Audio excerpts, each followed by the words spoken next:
pemerintahan mengatakan pengusaha diminta pengorbanannya karena corona, maka dalam hati berkata, lo katanya pengusaha itu kambing kurban ya diminta pengorbanannya. Pejabat dong yang diminta pengorbanannya. Enak aja kita sudah cekak disuruh berkorban. Bos, bagaimanapun gua nggak akan mengorbankan pegawai dan pekerja gua. Kapan lo yang berkorban, bos? Sungguh, membaca berita tersebut ada sisi lain tergelitik, yaitu masalah nasionalisme. Disinilah kenegarawanan pejabat dan setiap putra bangsa sesungguhnya dipanggil untuk menyatukan kekuatan, bukan minta berkorban pengusahanya. Harusnya semua elemen masyarakat ditarik bergabung untuk menjadi satu kekuatan bersama dan semuanya siap berkorban. Itu baru namanya patriotis nasionalis sejati. Disinilah masa goro-goro yang seharusnya memunculkan seorang directed leader yang terus memberikan instruksi, memberikan arahan, memberikan contoh, solusi-solusi di tengah goro-goro terjadi. Covid mengganas, Covid adalah goro-goro. Sehubungan dengan itu,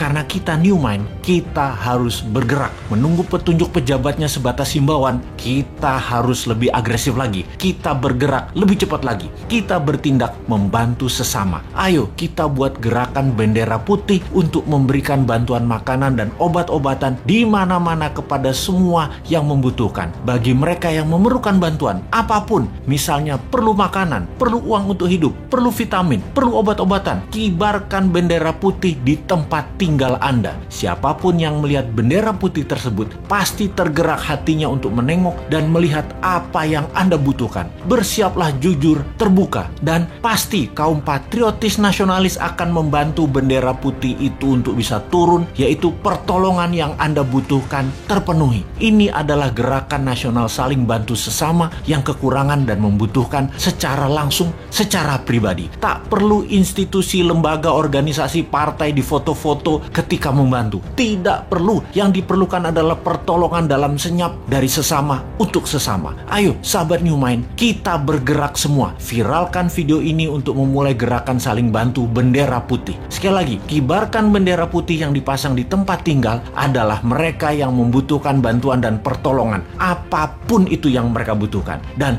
bagi sahabat semua, kalau melihat bendera putih naik dimanapun, sebaiknya Anda segera berhenti, tengok, datangi tempat itu dan tanya. Lalu berikan apapun yang Anda bisa bantu seikhlasnya, secepatnya. Kalau Bosman Mardigu jadi presiden, maka dalam 100 hari kerja pertamanya apa yang akan dilakukan? Dalam ilmu MMT, Modern Monetary Theory, maka ada yang namanya TINA, There is no alternative. Apa arti TINA sederhananya? Pemerintah akan membuat peraturan sehingga orang tidak punya pilihan kecuali mengikuti apa yang pemerintah arahkan. Misalnya, ada 5.500 triliun uang nasabah di bank di Indonesia. Katakan 50%-nya adalah uang yang didepositokan oleh nasabahnya. Uang itu memperoleh bunga deposito sekitar 5% setahun. Jadi, kalau ada seseorang punya uang 100 miliar rupiah pada depositonya, maka dia akan memperoleh bunga sekitar 5 miliar setahun. Lumayan, duduk-duduk nggak ngapa-ngapain menikmati hidup. Kalau punya 1 triliun bahkan, dapat 50 miliar per tahunnya, bunganya didapat olehnya. Maka dalam MMT, buat peraturan yang namanya TINA, yaitu tidak ada pilihan lain seperti bunga deposito sekarang 0%. Kalau bunga deposito 0%, maka deposan kepalanya pecah semuanya. Yang tadinya duduk-duduk enak dapat 5 miliar setahun, tahu-tahu dapatnya 0. Maka uang tersebut bakal ditariknya keluar. Maka pilihannya, kalau dia kirim ke luar negeri tanpa underlying transaction atau tidak ada transaksi, hanya pindahin uang, dia akan kena pasal flight capital, penjara 5 tahun. Keluar uang dari Indonesia harus ada masuknya atau transaksinya, misalnya beli alat produksi atau apapun yang bermanfaat. Kalau mau deposito di luar negeri, tukar mata uang asing, flight capital, penjara 5 tahun. Apa yang terjadi kalau TINA diterbitkan regulasinya? Sementara dari 5.500 triliun, setengahnya adalah deposito yang tidak berbunga. Maka uang tersebut mendadak bisa keluar dari bank dan masuk ke sektor real. Jadi pabrik, jadi hotel, hotel, jadi kafe, invest di UKM, dan uang yang 2.000 triliun rupiah itu atau sama dengan APBN mengalir deras ke sektor ekonomi produktif. Ekonomi Indonesia dalam semalam akan berputar. Saat ini, strategi berekonominya adalah membatasi gerak peredaran uang. Tidak heran, karena itu memang strateginya old mind. Fakta saat ini uang beredar hanya 48% dari GDP nasional. Kemudian pertumbuhan pinjaman perbankan hampir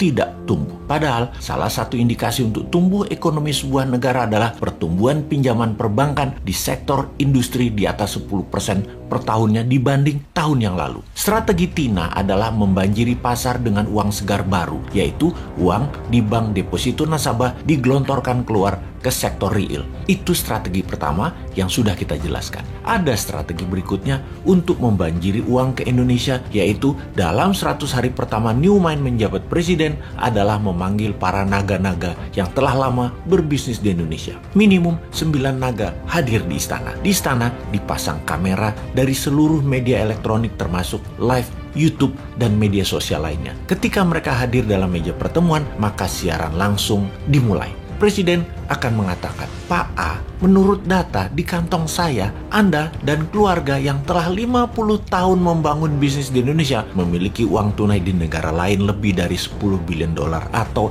150 triliun rupiah. Kapan uang itu balik ke Indonesia?" Maka si A mengatakan, 24 bulan lagi, Pak. Maka Presiden akan mengambil pasportnya dan berkata, "Tak pinjem pasportmu 2 tahun ya, sampai uangmu masuk balik ke Indonesia." Oke, Pak F, berapa lama uangmu dan keluargamu yang di luar negeri itu akan masuk balik disimpan di Indonesia? Maka F menjawab, "Wah, belum tahu Pak, harus saya hitung dulu." Maka Presiden akan mengatakan, "Baiklah kalau begitu, kita pinjem pasportnya ya. Juga kita belum tahu berapa lama paspor ini kita pinjemnya." "Pak B, berapa lama aset tunaimu yang di luar negeri akan balik ke Indonesia?" Pak B menjawab, 1 tahun. "Baik, 1 tahun pasportmu tak pinjem ya. Kalau mau berobat ke luar negeri, ngapunten loh ya, Anda belum bisa dulu. Berobat di tanah air aja dulu. Atau mau kunjungi anak, saudara, mau tinggal atau jalan-jalan wisata ke luar negeri, belum bisa dulu. Jadi wisatanya di dalam negeri aja. Sampai uang di luar negeri balik dulu ke tanah air, nggih. Janji suci kalian ini disaksikan seluruh rakyat Indonesia loh. Anda ini pahlawan ekonomi kalau balikin uang tersebut ke tanah air yang akan membantu ekonomi dalam negeri. Kita putar cepat bersama. Mau kan jadi pahlawan bangsa? Ini masa kalian berkontribusi ke negara tercinta loh." Sahabat,